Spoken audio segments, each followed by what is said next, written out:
Lights down, please. I know what you're thinking. What's with the monkey?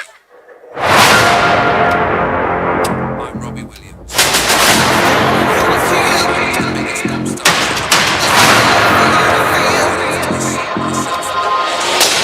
evolved.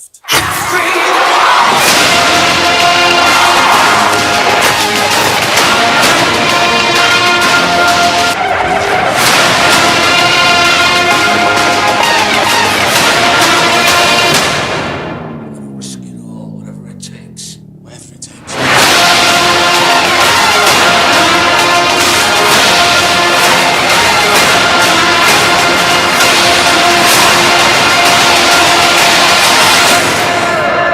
For the next 2 hours, your ass is mine!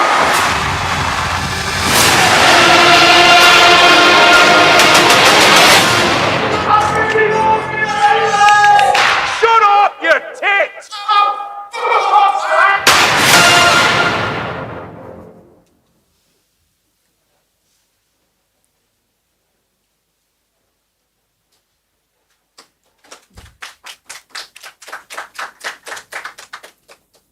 I would request Paul Curry, the producer of Better Man, to deliver his opening remarks. Well, thank you everyone for coming. And it was very exciting yesterday to share the movie with an Indian audience, and because it is a musical, and it was fascinating to just see the reactions of everyone. So we're really excited to share the movie with India. We love the tradition of Indian filmmaking and the incredible movies that you've made. And we'd love Better Man to hopefully find an audience here for this great story that is a musical. So, yeah. Thank you. Rachel, please, can you share your thoughts? I agree with the sentiments of Paul. You know, it was so special to be able to open IFFI yesterday and share it with such a well-received audience. I just learned a few minutes ago that it wasn't just the cinema we were in. There were 3 other cinemas and it was sold out. The idea that people would show up for our Aussie film just means so much to me. And to be able to come here to India for the first time and share work that a lot of people put a lot of work into, it's very, very special. So thank you for having us. Thank you. Now we can open the floor for questions. Yes, please.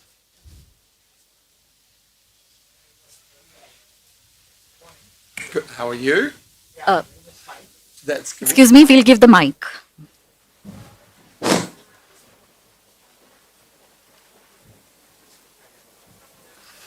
Yeah, very good morning. Yesterday we saw the movie.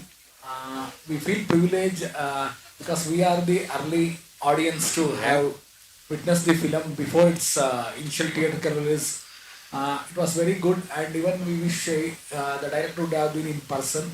But we saw his recorded message where he said this film has been also very much influenced. He acknowledged it has been influenced by most of the Indian films since it's all song based. Yeah. I congratulate both of you and the team. Wish you very success.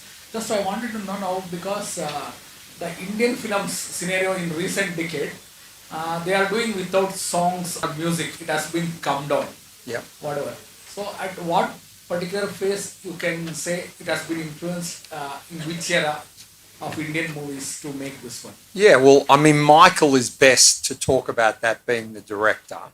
But I know for him, he's a huge fan of musicals all around the world, and India is definitely one of his primary influences. Obviously, you know, the amazing Bollywood films. So, but yeah, I think what we tried to do was to make a musical that has an edge and has an honesty to it.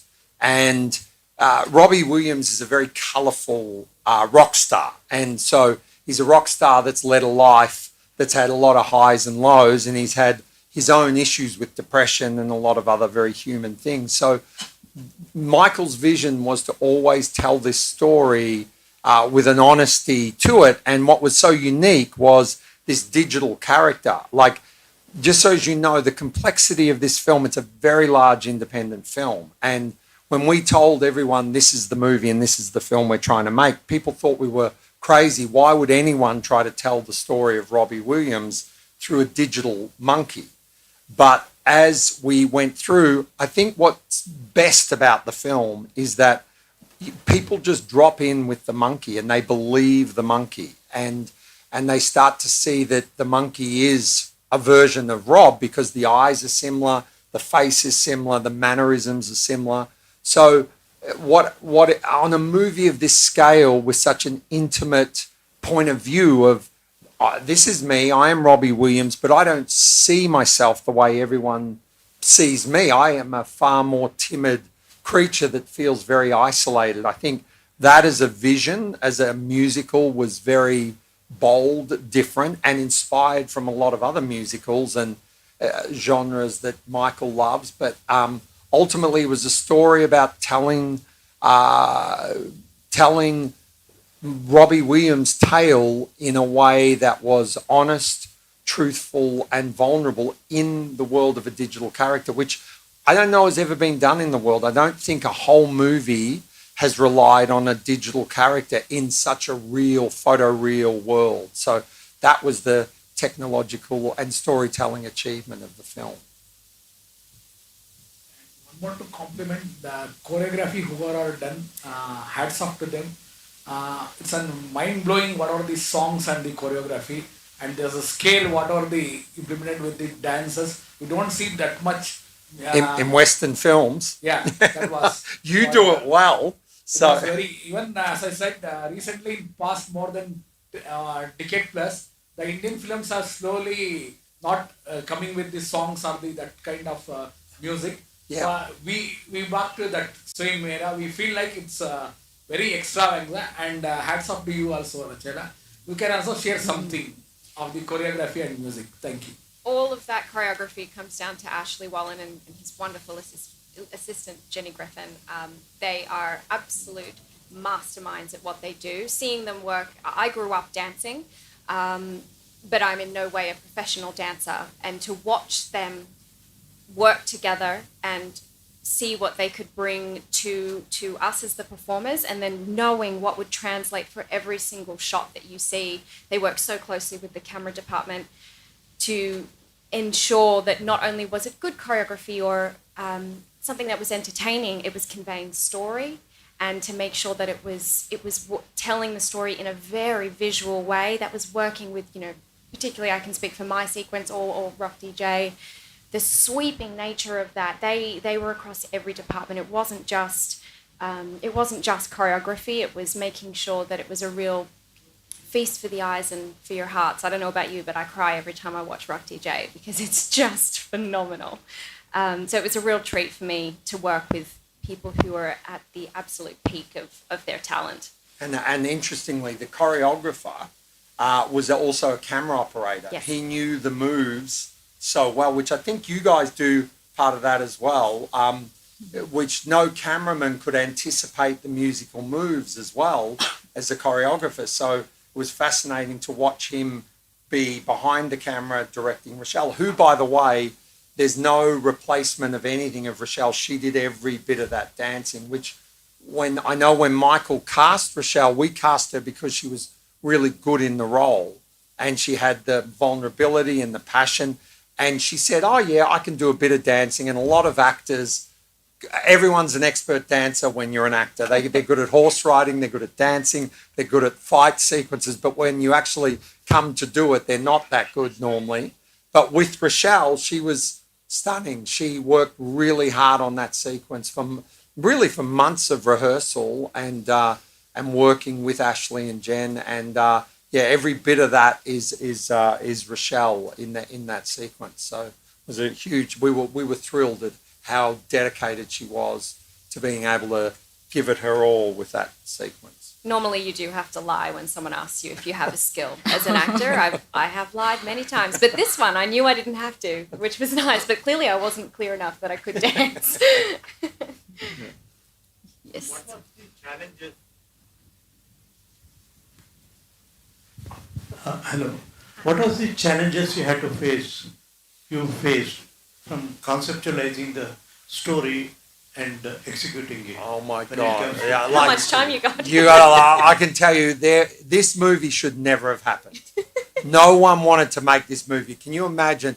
Michael's idea was, okay, I'm going to make a big, beautiful musical biopic, but with this handsome rock star, and I'm going to turn him into a monkey. And so everyone just thought that was absolutely crazy. So we never had any studio support. So we had to finance the whole movie independently. And we did it with friends, colleagues, everyone just put themselves on the line because they did believe in the movie. The thing that kept us going through all of the years of trying to make this movie was that it was such a beautiful idea, but executing it was incredibly difficult. We had to do concerts where we didn't have the money to do the concerts. And if anyone that saw the film, the scale of some of those things was massive. So Robbie had to come and run concerts, and we actually charged money to come to his concert. And in the middle of him doing a show, we would do our filming, and people were like, have we paid to see a concert or is this filming? But he ended up, the profits from that invested into the film. And so it really has been a collaboration between Robbie, who loved the story, Michael, who's such a visionary director, and the Australian industry, a lot like the Indian industry, is that everyone gets behind the film. So all our crew, all our cast, people just believed in this vision, and against the odds, it got made. So people go, oh, it's with Paramount now and it's getting a big release around the world. But it didn't start like that. And it's been very challenging. A lot of times we thought, I don't know how we're going to get this done. An interesting story, Rock DJ, we were ready to shoot that. We'd rehearsed 600 extras, paid for everything. We were on Regent Street in London 2 days before we were ready to film, and the Queen passes away. The Queen dies. And so London gets shut down. I'm sure you all heard about the Queen dying, and we were banned from filming. So we lost millions of dollars when we couldn't do that sequence. And we thought, I don't know how we're ever going to raise the money and do that. So it delayed the film by about 12 months, and we had to re-raise all the money again. And the moment we actually shot that sequence was an incredible moment for everyone. So that's just a typical example. It was very challenging the whole way, even with all the visual effects through to the very end. It has not been an easy film at all. Hi Rachel, I just wanted to ask you how personally you relate yourself with the character which you played in Better Man. To Nicole Appleton, I think if Nicole and I had anything in common, that would be a huge compliment to me. She's a very impressive woman. Upon getting the audition, I was aware of All Saints, but I wasn't too familiar with each of the women in the band, and so I did quite a bit of research, and I think it was really impressive to see them being all so young when they became famous, and having to watch them.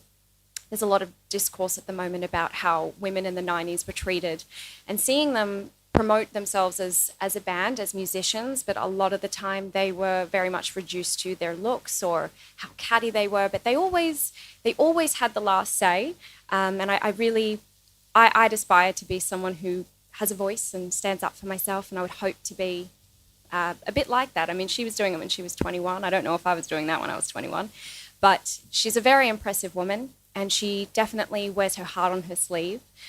I'm definitely guilty of that.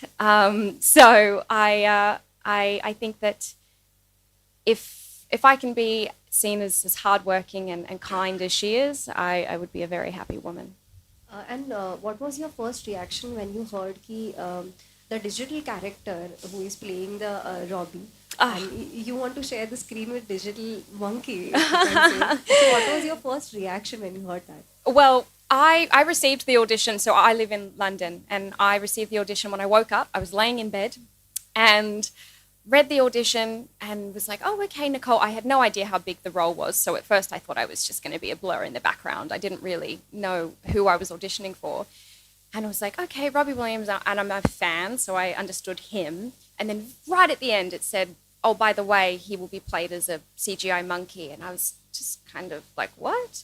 And then as the day went on, I just remember saying, you know what? I don't know why, but I think it'll work. Like, Robbie being this cheeky, real warts and all kind of guy, I thought, in the hands of someone like Michael Gracie, you know, Michael on his Instagram has a quote that says, if you're skating on thin ice, you may as well dance.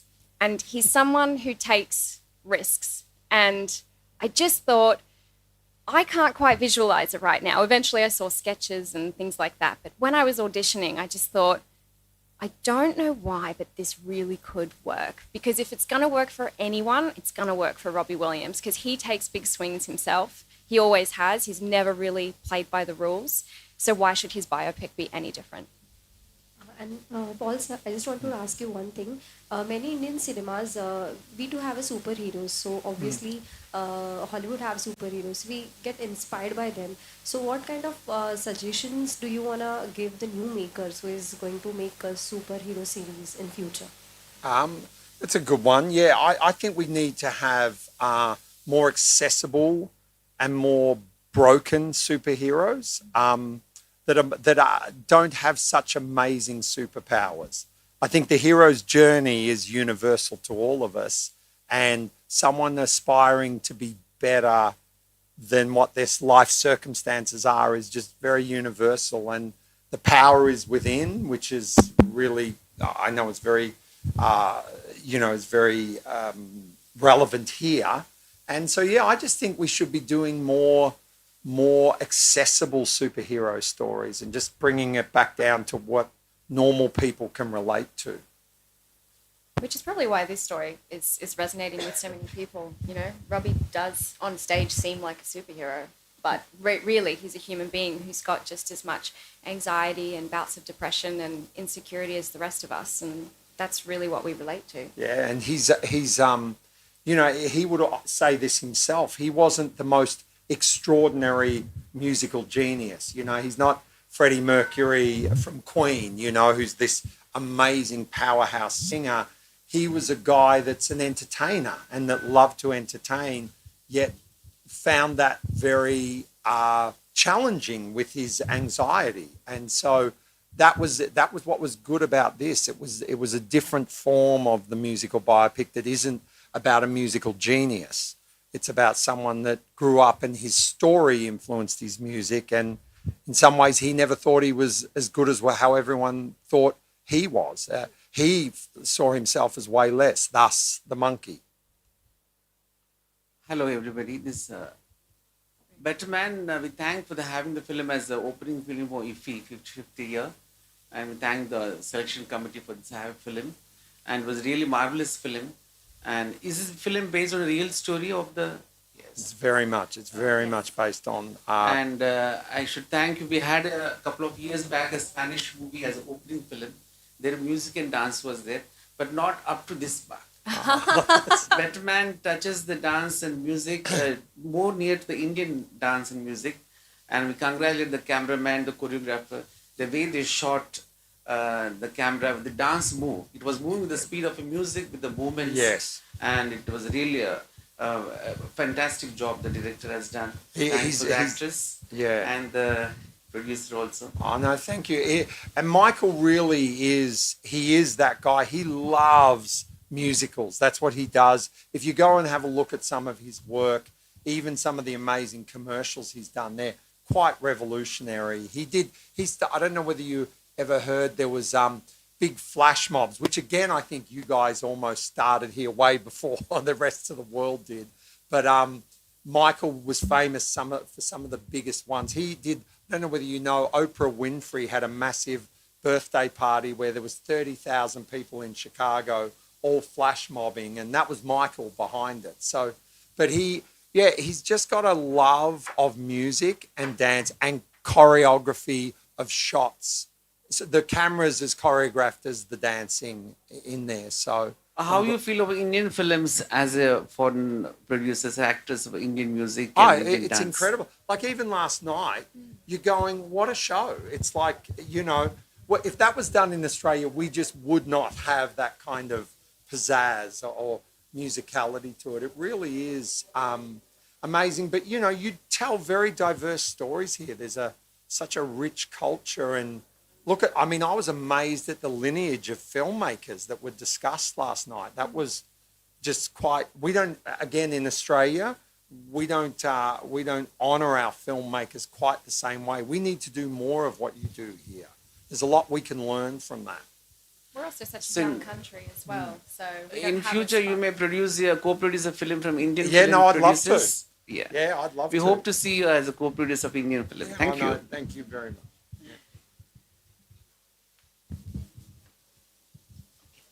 Benny, congratulations again on The Better Man. So, Paul used the word the musical genius. So, when we have a movie that straddles so many genres, it's a satire of sorts, it's a musical, it's a semi-biographical movie, and of course, you have a digital monkey at the center of it all. So, in such a movie where the musical genius in question is playing himself, how challenging is it for the rest of the cast to sort of, raise themselves to the idea of maintaining their hold in that scenario, where it's not just a lead actor who's playing the titular role, but the person at the center of it. Does it make it different for the others in the cast? I think as an actor, something that really gave me a lot of confidence going into it was that Michael Gracie is someone who's incredibly collaborative.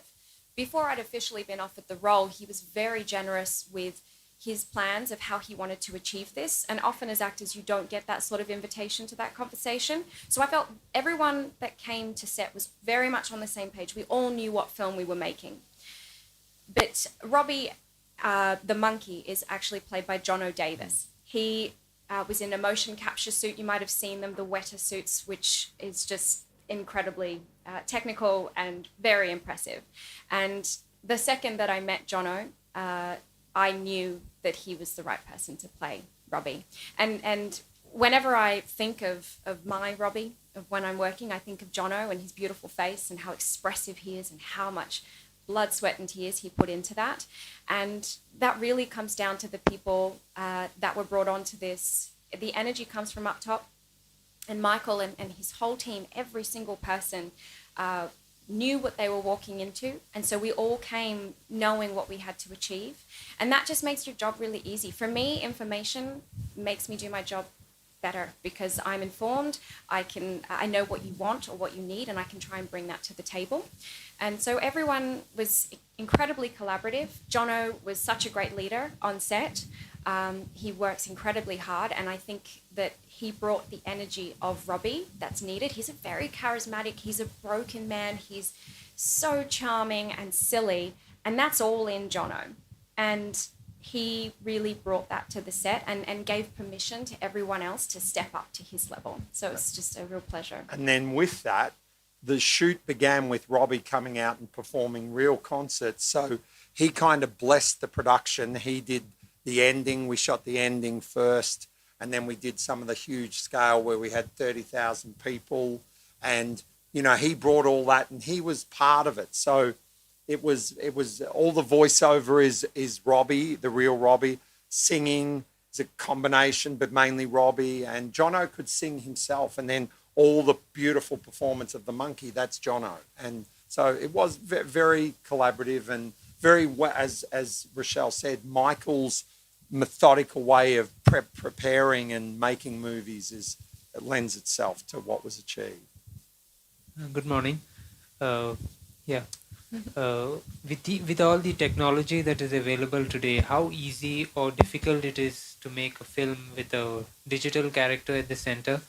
And do you expect to see more of these kind of characters going forward? Yeah, it's very difficult because matching reality with a digital character is one of the hardest things. What was also hard about this film is that it was in a very real environment that was gritty. The cameras were loose.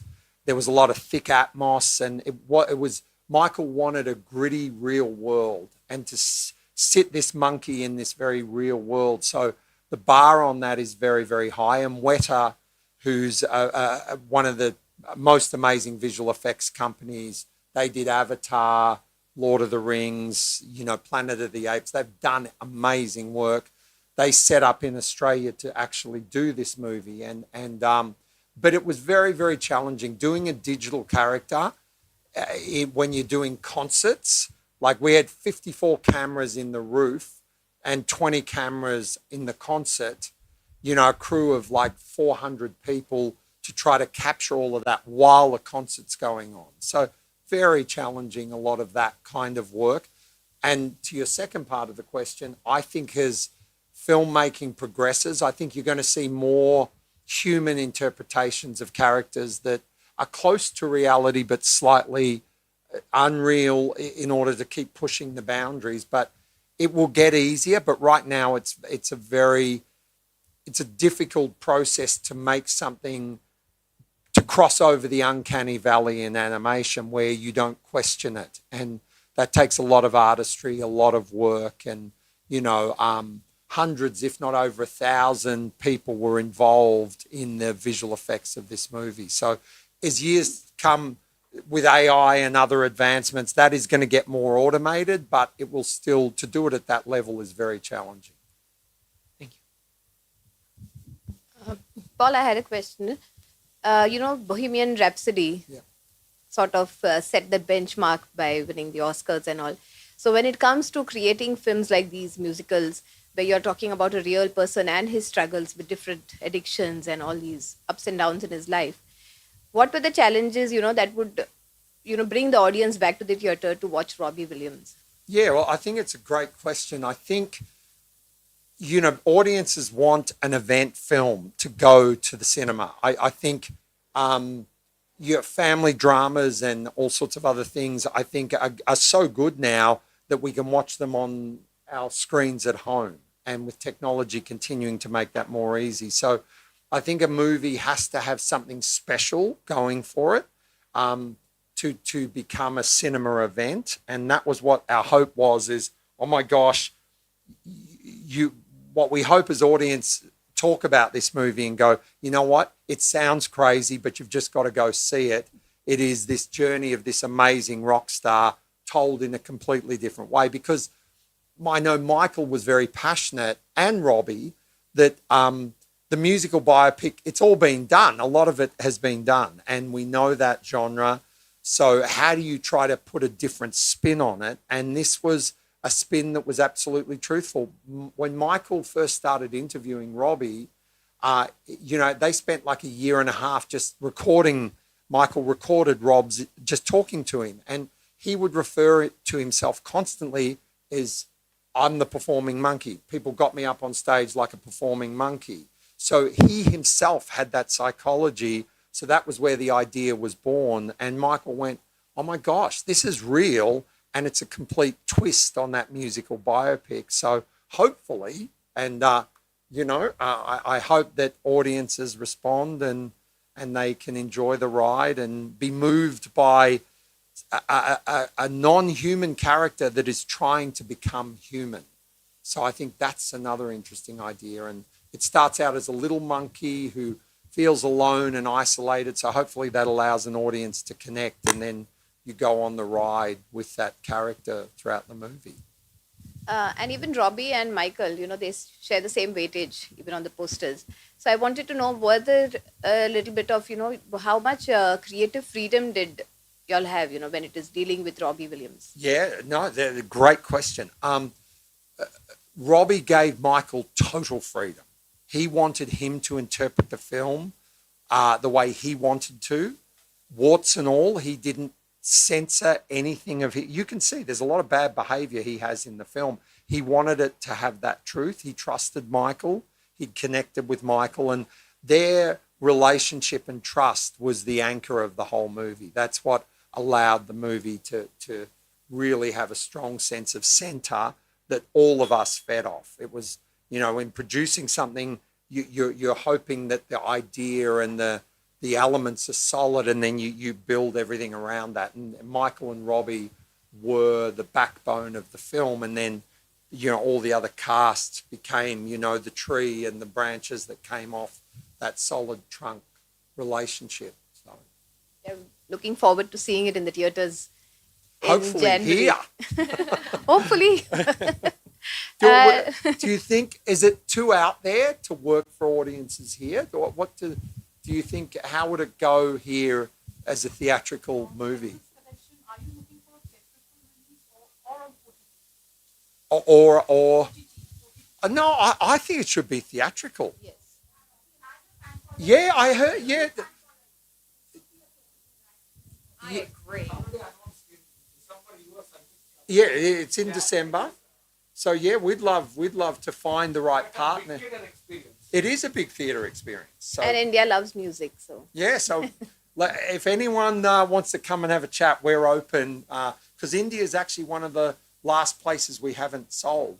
The rest of the world is all being distributed. So yeah, so we're very open.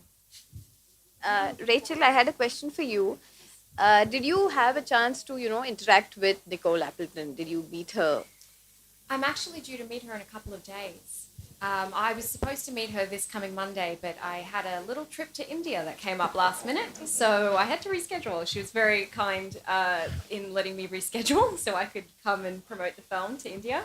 No, we connected about a month or so ago, just via message, and I really, for nearly 3 years now, have just wanted to express to her how much respect and appreciation I have for her. And it's an interesting thing, playing a real person. I've never done that before, but it was very important to me to try and convey to her that I was coming at this from a place of respect and not trying to exploit her in any way. And I'm sure she knew that she's already been in touch with production and Michael and Simon and Oliver, so she could see what their intentions were, but I wanted her to hear it from me. So I did say to her that I have a lot of appreciation for her, and I hope I get to express that. I know she's coming to our London premiere, but it'll be nice that we can sit down and have a one-on-one, gal to gal, and me to be able to just nod my head at her and go, I don't know your whole story, but I just want you to know the small part that I've represented. I hope that she's happy with it, and I hope she's comfortable with how I've portrayed her. But really, it's more of just an expression of deep respect that I hope to convey. Also, Rachel, this is a real life person, and there are challenges to portraying her on screen. So, did you choose to toe the line of the script, or did you use your creative liberty to bring in additional elements to this character? How did you go about it?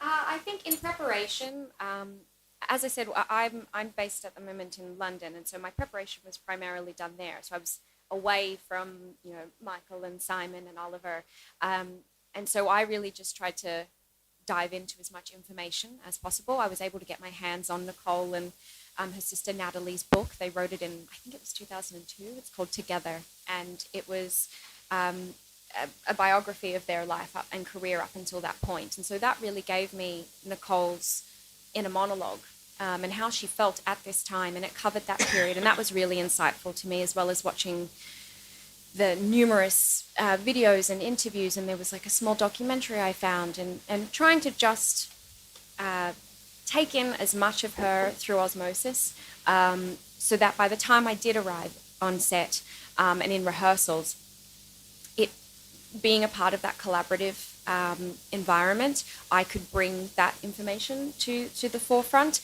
But from the get-go, it was made clear to me by Simon, Michael, and Oliver that they really wanted Nicole to feel like her own person. Often in biopics about male musicians, women are a mere footnote in their story, and they're just to support them.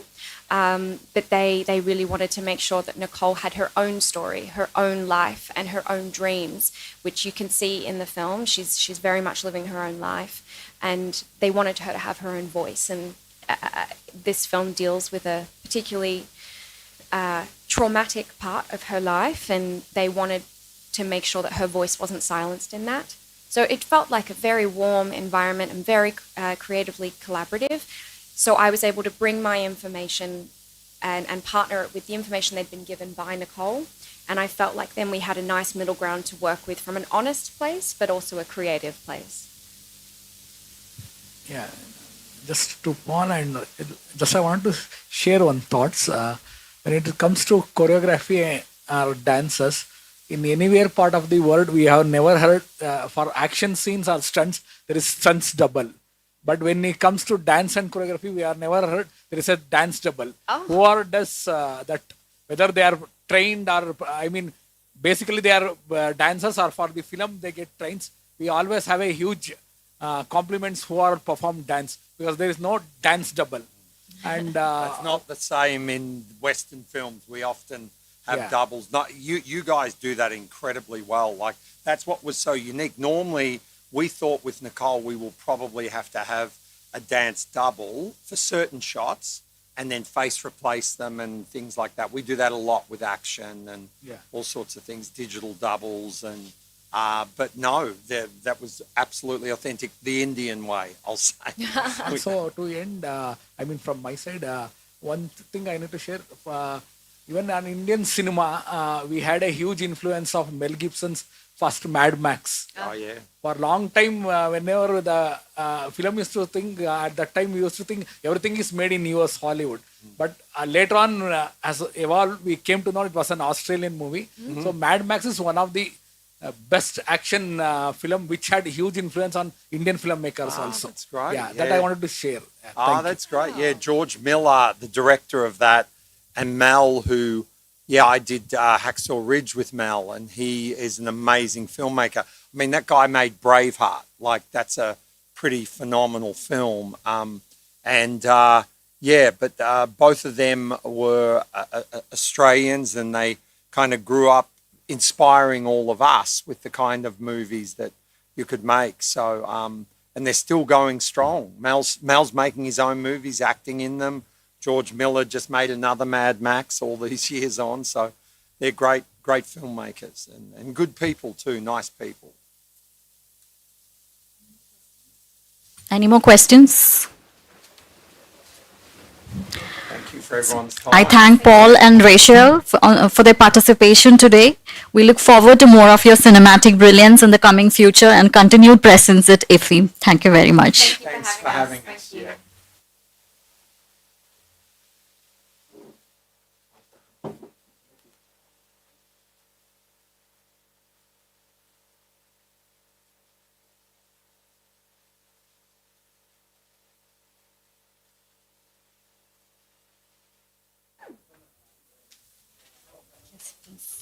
Thank you so much. Oh, that's me. Thank you. Oh my God, the technology to turn it around. Oh wow. Oh, yes.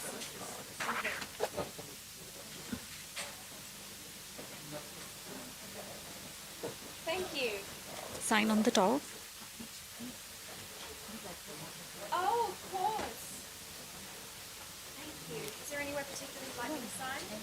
Okay.